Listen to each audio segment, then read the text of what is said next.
Hey, everybody, and welcome back to the Gender Reveal Party. I'm Pryor, your host.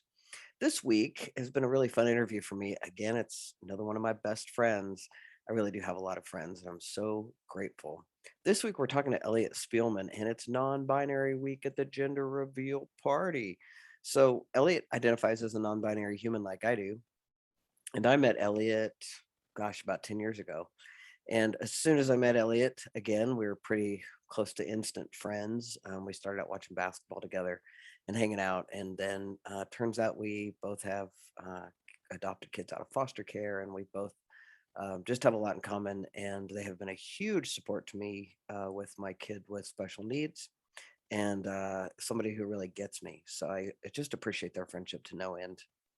And I'm really grateful to introduce you to this extraordinary human being. And that's really all I need to say. I had a great time talking to them, and I think that you will too. So it's my joy and pleasure to introduce you to Eliot Spielman.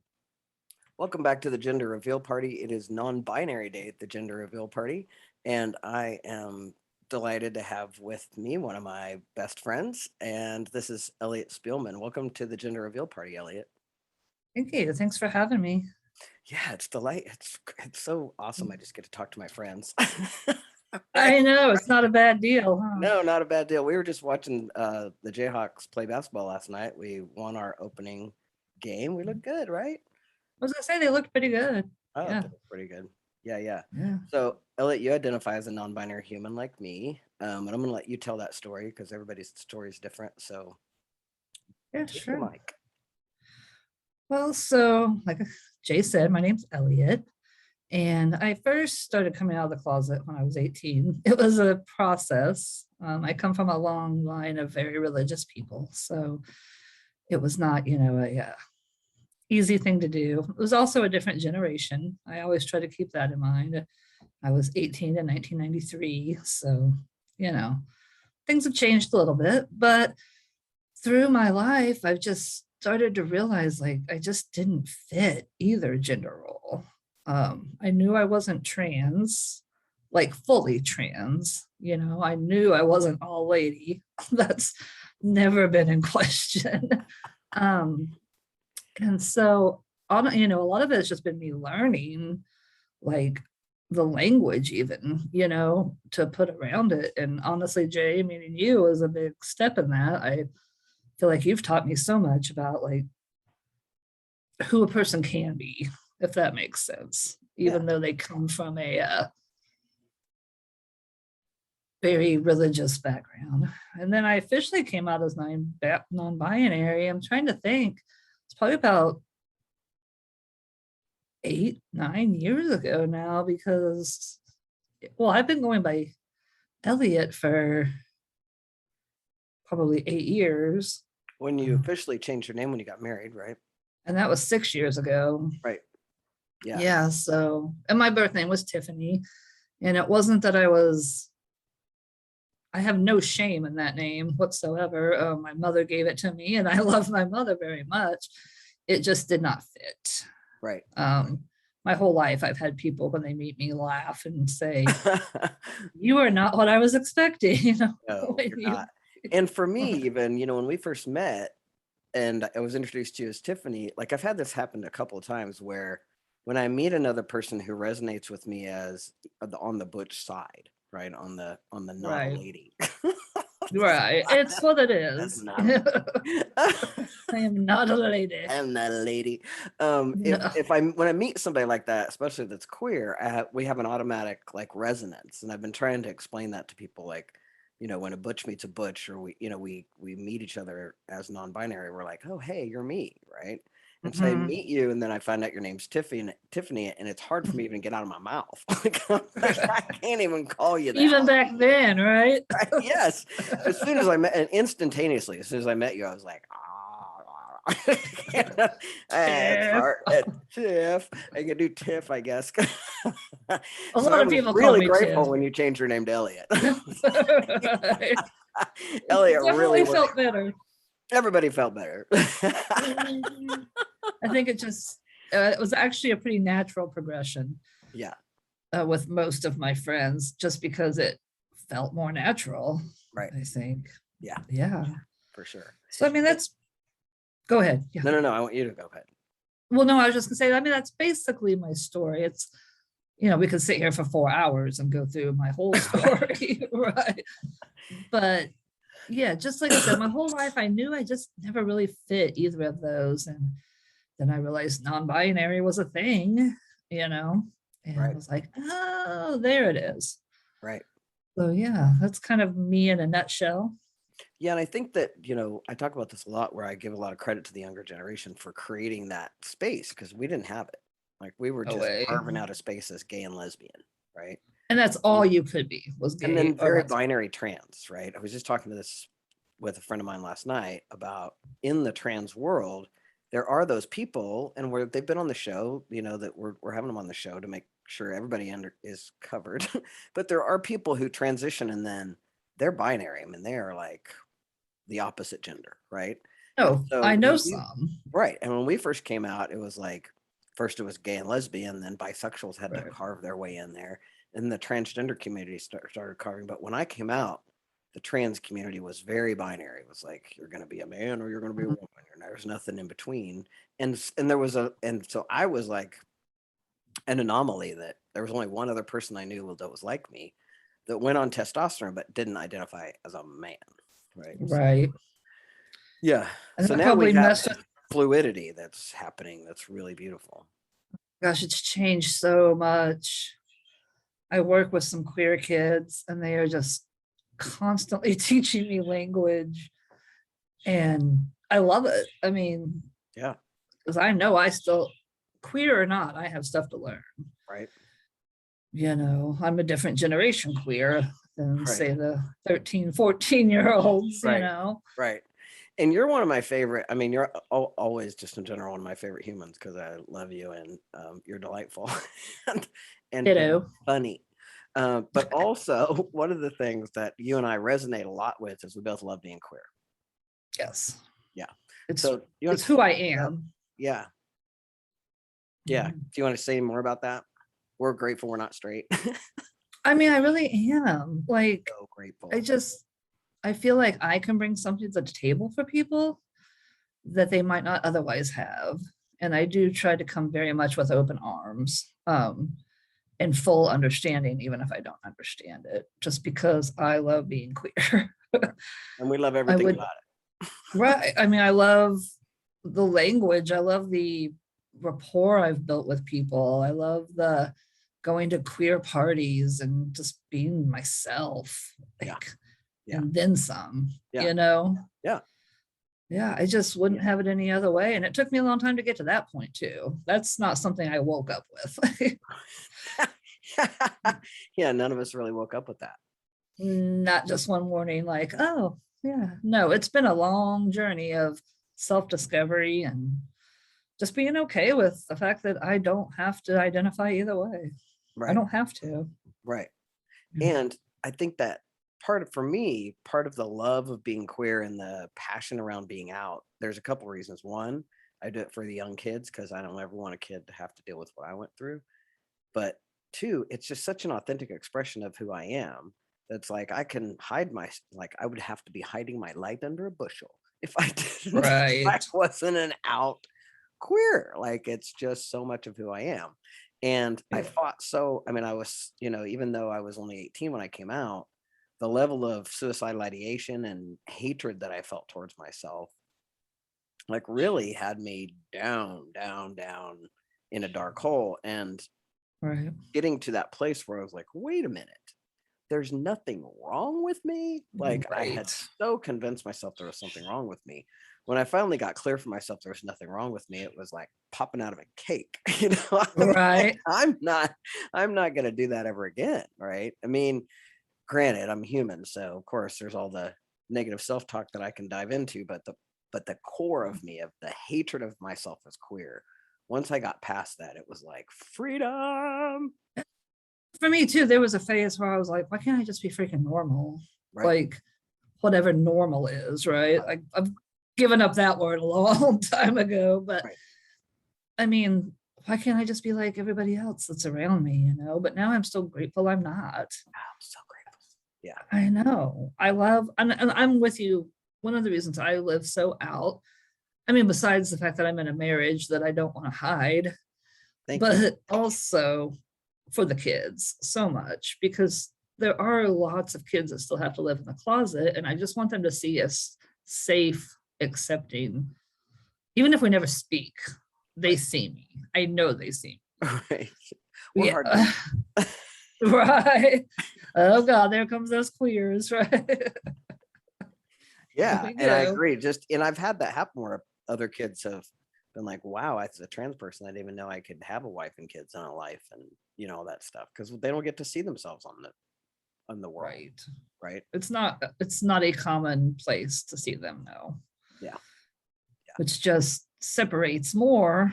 Um, again, why you and I live out and authentic is so we can at least kids know there's a space when they, yeah, yeah. So yeah. speaking of kids, Yes, we both adopted our children through the foster care system. We it's both have true. trans kids. That is true. And your child's story is a little intense, but part of your child's story is being bumped from foster home to foster home to foster home because the child was exhibiting behavior of a transgender child. It was a huge piece of it. Yes. Huge piece of I believe there were 48 placements in 9 years. So it. 48 different. I want our audience. Say that again. 48 placements in 9 years. So 48 different families, 48 different homes for this child in 9 years. 9 years.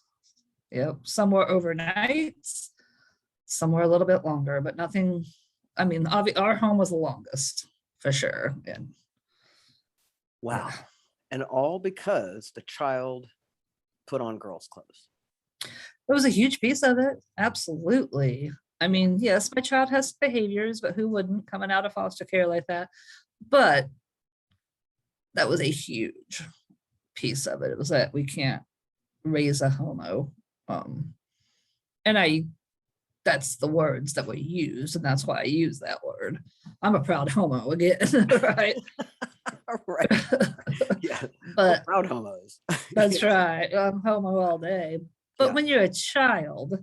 being called a homo and the F word, and just for being, and the thing is, you've met my child multiple times. This is who my kid is. Like, That child is my nibbling. That's how right. I feel about it. Yeah. Absolutely. I Yeah. mean, there's no holding back either of our children. This is who they were going to be. And either you step in and you accept it or you don't, and you lose that relationship. And I mean, obviously, I've been very accepting of my kiddo. Yeah. And you guys have been through a lot of stuff with that kiddo. And I remember the day that you found that child on the Kansas. I'm gonna start to cry. Mm. I Well, remember we that. actually we heard about her in our foster parenting classes. Mhm. It was a story of know what you can handle. Um, and they equate, I mean, it's a long story, but they're telling her story while talking about HIV AIDS, Mm. right? My child is not HIV positive, does not have AIDS. It's just, why wouldn't you tell the story of the queer kid while talking about AIDS, right? And it was a know what you can handle. And all I could think about is how this little 11-year-old queer kid, the odds of this kid being adopted were slim to none. First of all, you hit 11, good luck, and I did. So then I went home and I looked it up. I looked her up on the Adopt Kansas Kids website, and I showed my partner Becca, and we were all in at that point. Yeah. Yeah. And have remained all in, even though it has gotten beyond intense at time. Yeah. Yes. Beyond intense at times. Yeah, Yes. for sure. Yes. Um, man, sorry. Oh, well, you're okay. It's you've watched it too. You've been a part of my life the whole time. So you know what this journey has been like for her too. I mean, such a scared person coming into this home with complete strangers. I just keep thinking about that. Like, how many strangers that kid had to live with that ended up not working out, you Yeah. know? Yeah. Because there had been some disrupted adoption placements and, and for the kid to even be able to trust anyone still is pretty astounding to me. And Yeah. as you know, she's actually doing pretty well. you She's know. doing really well. I mean, especially given the circumstances. Right. I mean, You she's guys, adult now. She's 20, which is insane, but yeah. I mean, she's doing okay. Yeah. She's doing okay. Like And she I mean, is. I want to make sure we, just because our audience is predominantly cisgender white people over 50, we want to make sure that they understand that when you say she, that she was assigned male at birth. That is true. Right. Yes. So this is a Yes. child that was assigned male at birth and would, cross dress, and then people in foster care couldn't handle it. Well, and she's a person of color, Right. Right. which Right. I forgot. Yes. A person. yeah, How could I forget?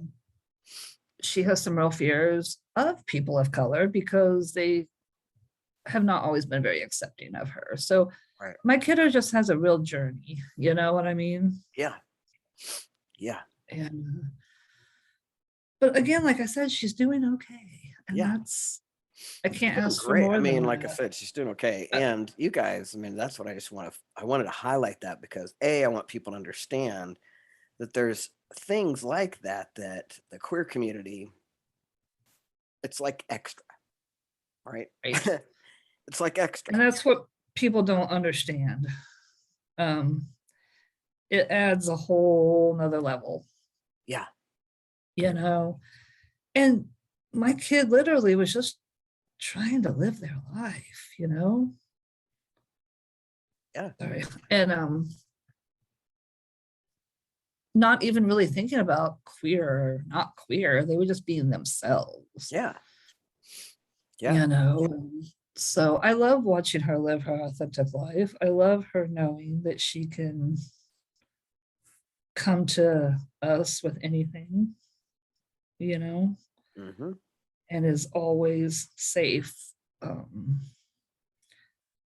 no matter what the need is. Yeah. Yeah. Because even though she's 20, sometimes my kid still just needs a big fat hug, and Yeah. to be assured that we're not going anywhere. And I think that's the biggest thing. And, I mean, anybody who's a grown adult that has any sense at all would understand that somebody who had been in 48 foster homes in 9 years might have some trust issues. There may be There some just might be big, just a little bit of trust. just a tiny little bit, yeah. And remember, sometimes these were also homes where my child thought she was going to live forever, and then overnight somehow they lost their license, and my kid never sees these people again. You know what I mean? It's been so much loss, and I'm Yeah. just very, very proud of her. And the fact that she holds a job, and you know what I mean? Yeah. Like, Yeah. I'm proud to be her parent for sure. Well, and I'm proud of you. I mean, because the thing is, you Mhm. and Becca have been there, like it's just been consistent and you keep showing up and you keep showing up and not like you haven't been tested. So, All the testing has happened, and that's what Becca and I said. All we can ever do is just show up, mhm, just keep no being matter there. how no matter how hard it gets, and it has gotten hard. But in the end result, I think my child knows we're not going anywhere. Right. I Um, think so too. I think she's I got think that. she knows we genuinely love her. Um, we're family. Like, I don't care that she wasn't adopted till she was 12. She's my kid. Yeah. And that's that, you Yeah. know. Even when Yeah. I think she was real fearful of turning an adult, because I really think she thought we were just going to be done at 18. I think she had committed to that in her own head that she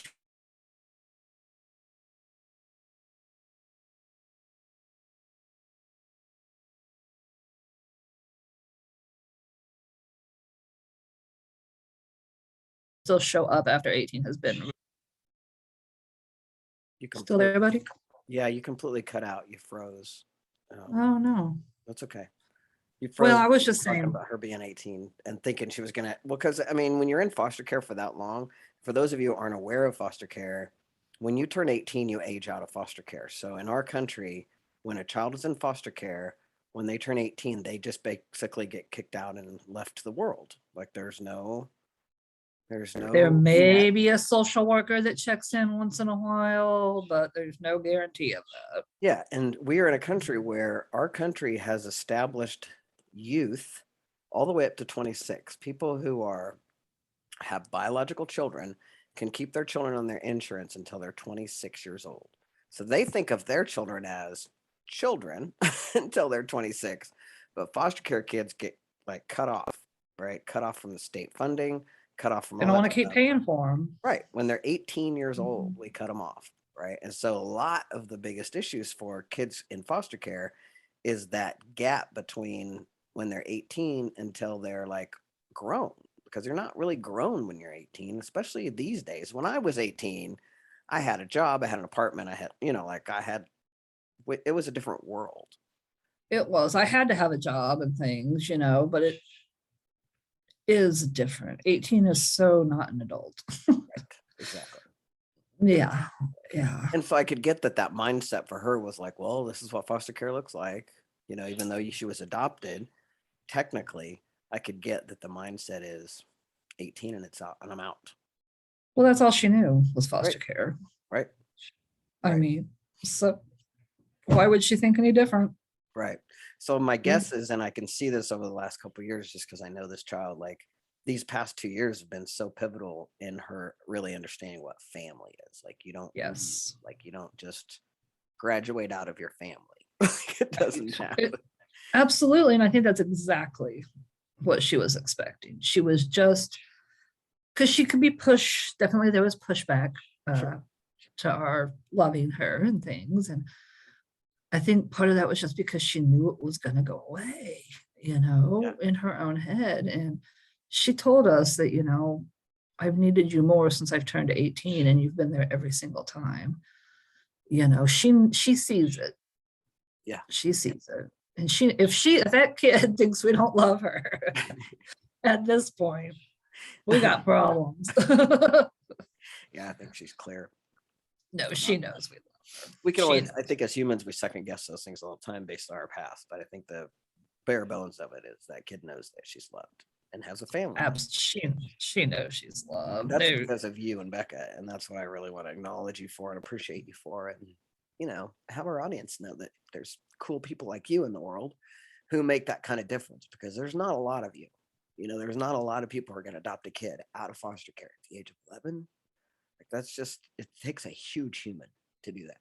it's been difficult, and I do want to add the piece that I don't know that I could have done it without Becca.